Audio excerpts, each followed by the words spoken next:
The national income of a country is the annual revenue of the government, sum total factor income, surplus of public sector undertaking, export minus import. এটার উত্তর হয়ে যাবে sum total of factor income. তার মানে কি sum total of factor income মানে কি GDP.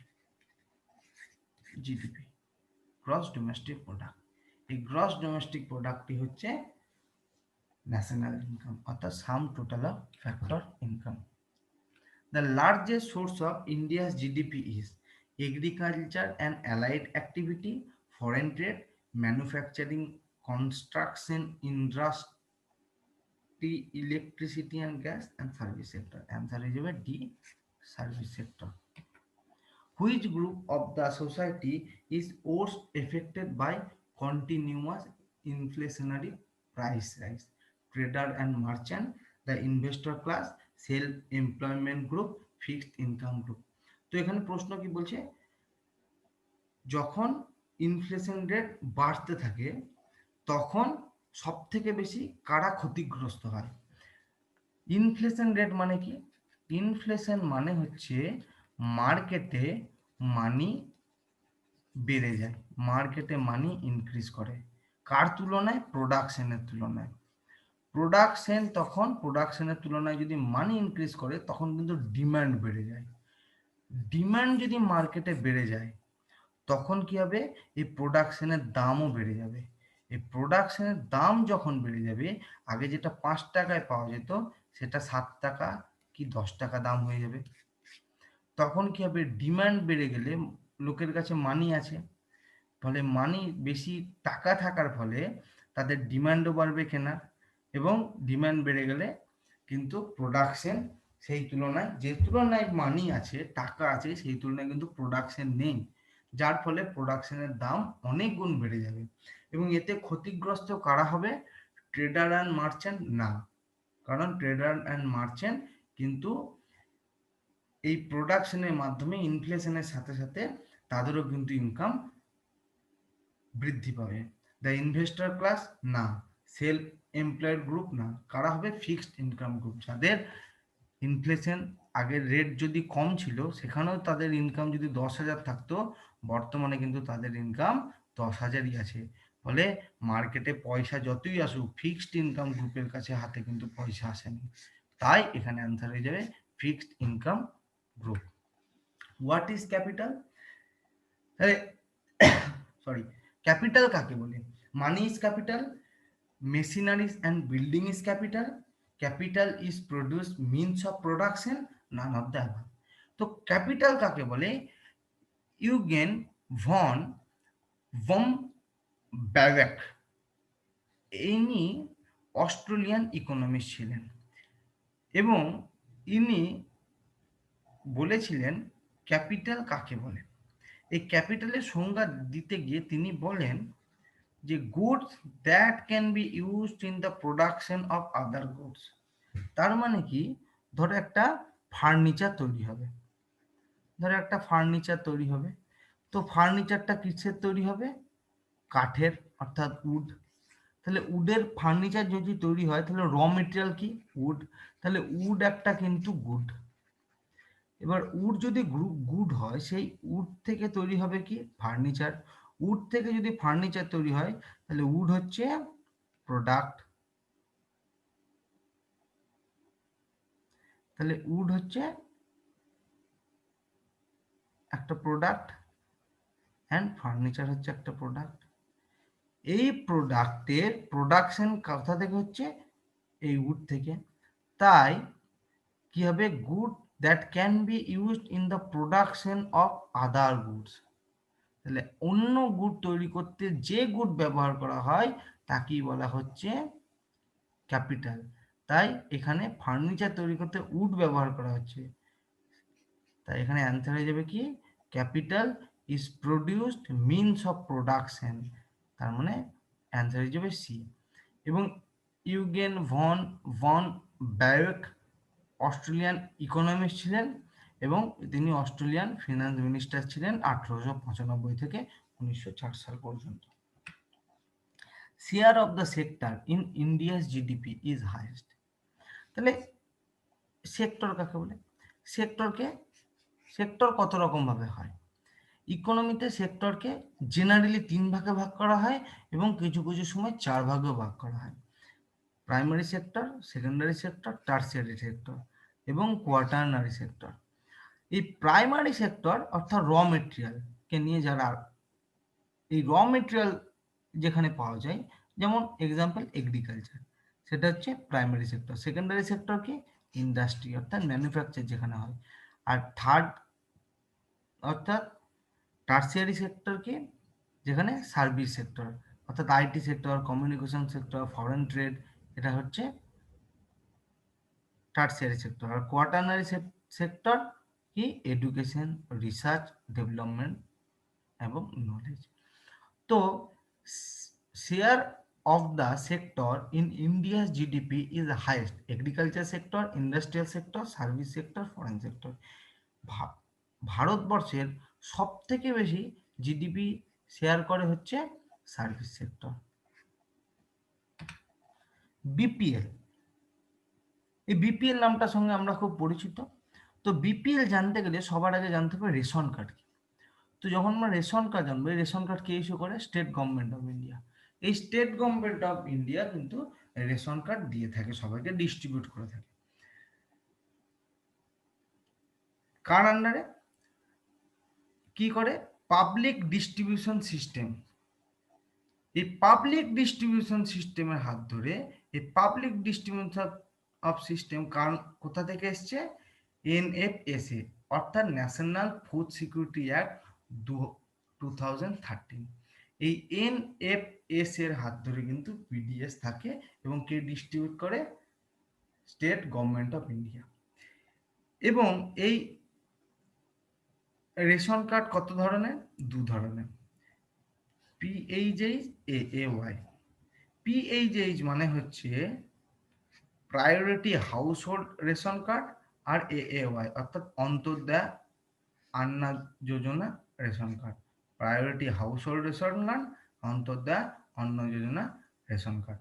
এই priority house hold ration card অর্থাৎ পিএইচএইচ এ 5 কেজি করে ধান বা গম পার মান্থ দেওয়া হয়, আর অর্থাৎ চাল বা গম পার মান্থ দেওয়া হয়। আর অন্তর্দয় Anna Yojana ration card 35 KG করে মাসে চাল বা গম দিয়ে থাকে। এটা কাদের জন্য? পুওরেস্ট। এবং পরে প্ল্যানিং কমিশন কি করে? প্ল্যানিং কমিশন এটাকে 3 ভাগে ভাগ করে: এপিএল, বিপিএল আর এএওয়াই। এপিএল অর্থাৎ অ্যাবভ পভার্টি লাইন, বিপিএল মানে বিলো পভার্টি লাইন, আর এএওয়াই মানে Antyodaya Anna Yojana ration card. APL per month 15 KG করে ফুড পায়, বিপিএল পায় 25 থেকে 35 কেজি এবং এএওয়াই পায় অর্থাৎ অন্তর্দয় অন্ন যোজনা রেশন কার্ড পায় 35 কেজি। তো 25 থেকে এটা 30 কেজি হবে।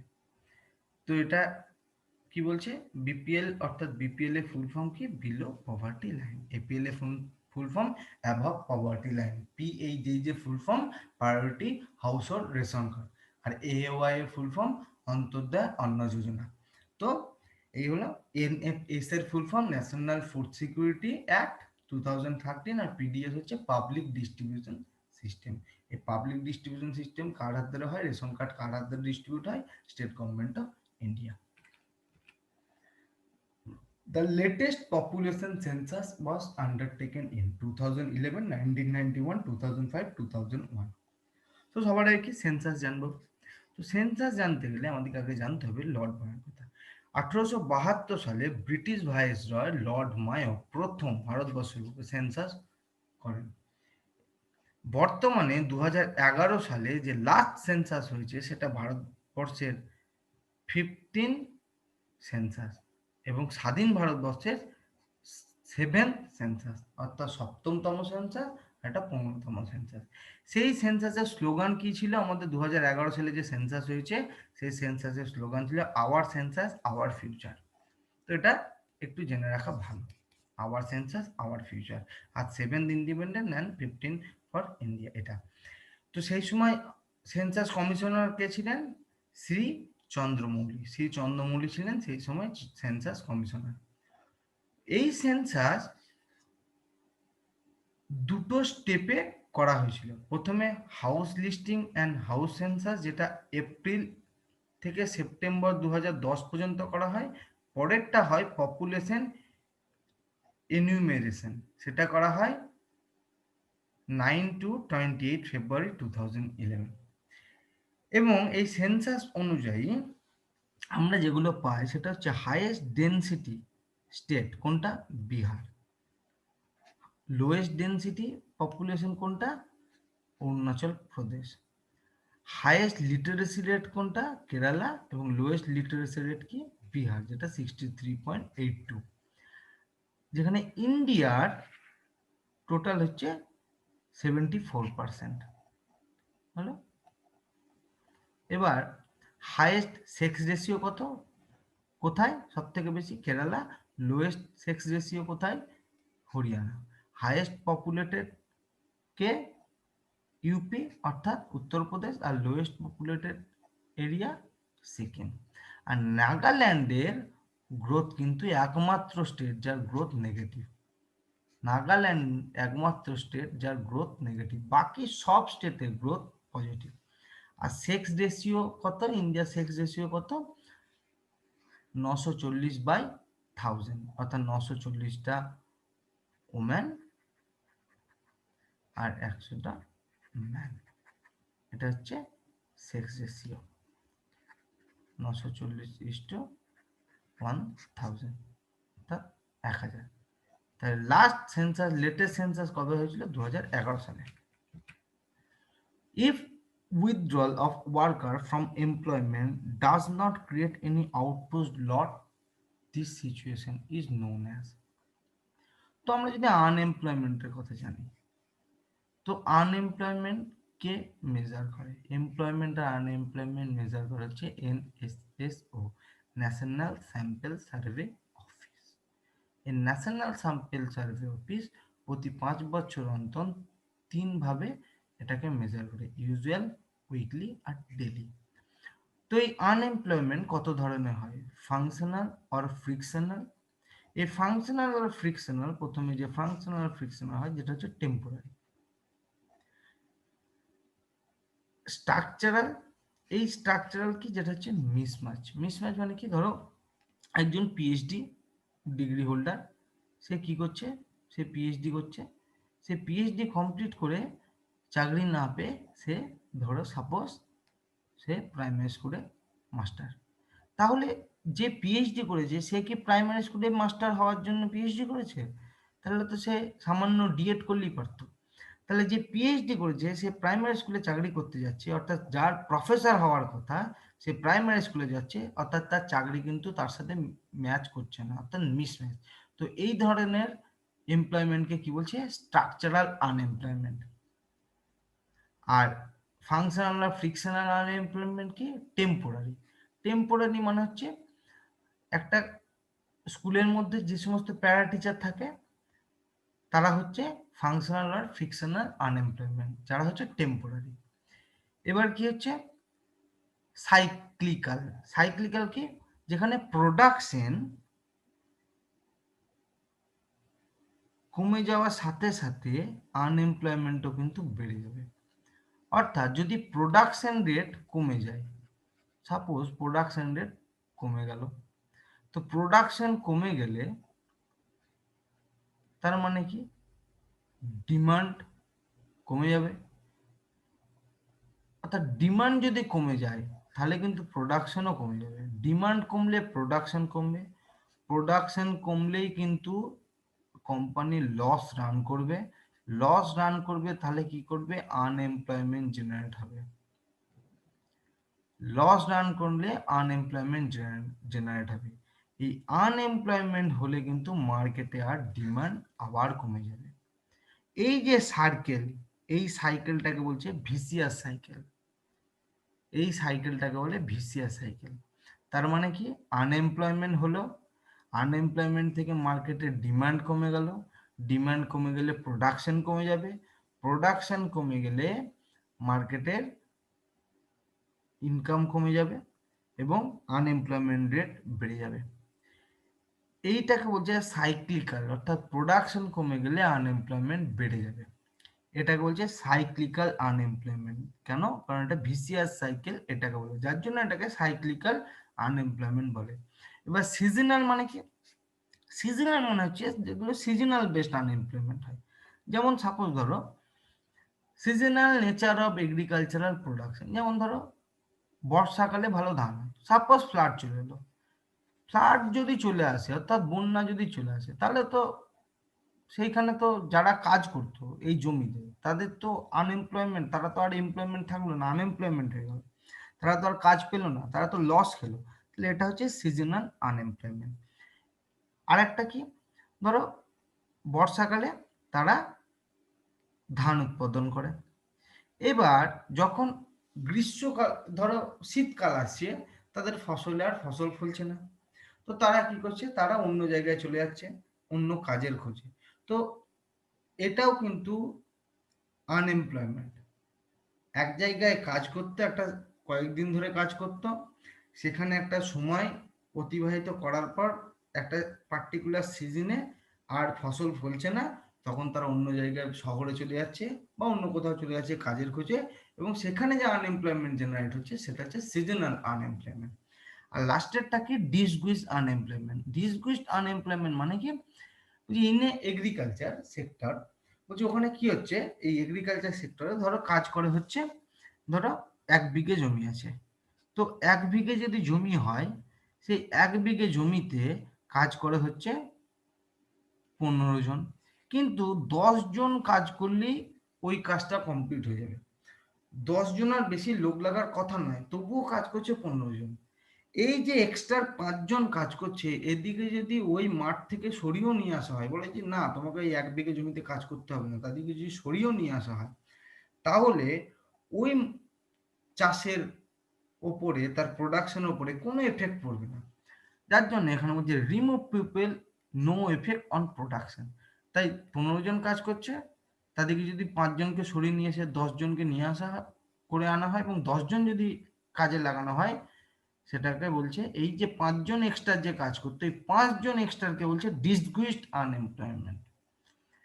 তাহলে এখানে অ্যান্সার কি হচ্ছে, if withdrawal of a worker from employment does not create any output loss this situation। তার মানে কি বলছে, যদি আমি একটা মাঠে কাজ করছিল, কোনো একটা জায়গায় কাজ করছিল, সেই সমস্ত এমপ্লয়মেন্ট দিকে নিয়ে, সেই সমস্ত কর্মচারী দিকে যদি আমি সেখান থেকে তুলে নিয়ে চলে আসি, তাহলে আউটপুট অর্থাৎ প্রোডাকশনের উপর কোনো প্রভাব পড়বে না। এটাকে কি বলছে, এটাকে বলছে search employment, no. Voluntary employment, no. Disguised unemployment, yes. Search unemployment, no. Voluntary unemployment, no. Disguised unemployment, yes. Frictional unemployment, no. এবার এখানে একটা বলে রাখি, এই ফাংশনাল অর ফ্রিকশনাল আনএমপ্লয়মেন্ট যেটা হচ্ছে টেম্পোরারি, ধরো প্যারা টিচার বা যারা, এরা হচ্ছে টেম্পোরারি। আর স্ট্রাকচারাল অর্থাৎ যারা পিএইচডি ডিগ্রি করছে, প্রাইমারি স্কুলে চাকরি করছে, এই ধরনের এরা হচ্ছে মিসম্যাচ। কিন্তু এরা যদিও আনএমপ্লয়মেন্টের আওতায় পড়ছে, কিন্তু national rate on unemployment or minimum unemployed, কিন্তু তারা কিন্তু ন্যাশনাল রেট অফ আনএমপ্লয়মেন্ট, তারা কিন্তু এমপ্লয়েড, তারা কিন্তু আনএমপ্লয়েড নয়, তারা কিন্তু এমপ্লয়েড, কিন্তু সেটাকে বলছে ন্যাচারাল রেট, কিন্তু বাকিগুলো কিন্তু ন্যাচারাল নয়। apex body for supplying agricultural credit is, এই এগ্রিকালচারাল ক্রেডিটের অ্যাপেক্স বডি নাবার্ড। আমরা এগ্রিকালচার সেক্টরটা যদি না দেখে থাকো তাহলে বলবো একটু গিয়ে দেখে নিতে, কারণ আমি সেখানে নাবার্ড সম্পর্কে খুব ডিটেল আলোচনা করেছি।